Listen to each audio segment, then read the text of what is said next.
Raden Haji Rhoma Irama atau Beken dikenal Rhoma Irama adalah penyanyi dangdut dan aktor asal Indonesia.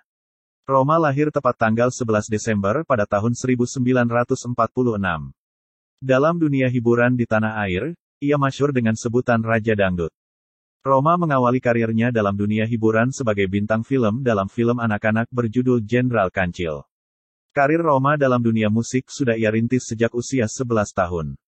Sepanjang karirnya dalam dunia musik, Rhoma sudah menjadi penyanyi, gitaris, dan juga musisi sekaligus. Selain itu, ia juga mulai mendirikan band. Band pertama yang ia dirikan adalah band Tornado yang didirikan bersama Benny Muharam dan 3 orang lainnya pada 1959. Siapa yang tak kenal dengan Raja Dangdut Rhoma Irama? Tua, muda, bahkan anak-anak yang baru lahir di era milenial pun mengenal namanya.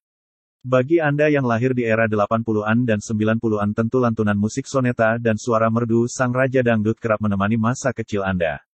Nah, bagi Anda yang mengidolakan ayah dari Ridho Rhoma ini, kami berikan foto jadul Rhoma Irama untuk menemani bernostalgia. Menjadi salah satu legend tanah air, rupanya penampilan Rhoma Irama pun juga terus berubah-ubah loh. Terutama saat masa mudanya, gaya rambutnya dan tren zaman itu memang gondrong. Begitupun Rhoma, yang memilih memanjangkan rambutnya dan membiarkannya gondrong. Sebelum dirinya dikenal dengan tampilan ikonik yang tak pernah lepas dari gitar buntung, ternyata Rhoma Irama pernah berpenampilan sederhana hanya memakai kemeja dan celana kain.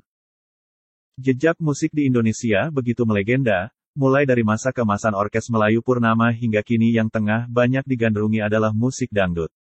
Siapa yang tak tertarik membahas seputar musik, terutama OM Purnama yang pernah bersinar pada masanya. Musik tersebut mampu membius para pendengarnya melalui alunan musiknya yang begitu khas. Asal mula terbentuknya musik dangdut rupanya memiliki cerita tersendiri. Untuk lebih jelasnya, mari simak beberapa pengertian dan sejarahnya berikut ini. Awal mula munculnya musik Melayu dari kasidah yang saat itu sebagai bentuk dari kedatangan dan penyebaran agama Islam di Nusantara. Sering kita jumpai dangdut dengan kendangnya yang begitu khas mengiringi pesta pernikahan seseorang. Dangdut juga termasuk OM yang hingga kini semakin eksis. Dengan perkembangan zaman yang kian pesat, banyak musisi yang memadukannya dengan jenis musik pop atau rock. Meskipun demikian, musik dangdut tersebut tetap dapat kita nikmati. Alunan musiknya yang terkesan ramai menambah semangat dan suasana menjadi lebih hidup. Sebelum ada Orkes Melayu Candraleka, dulu ada OM Siguntang, OM Sinar Medan, dan OM Purnama. Kesemua orkes Melayu tersebut juga pernah berjaya di masanya.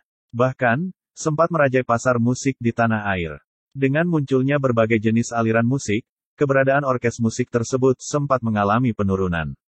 Meskipun demikian, peminatnya pun masih saja ada.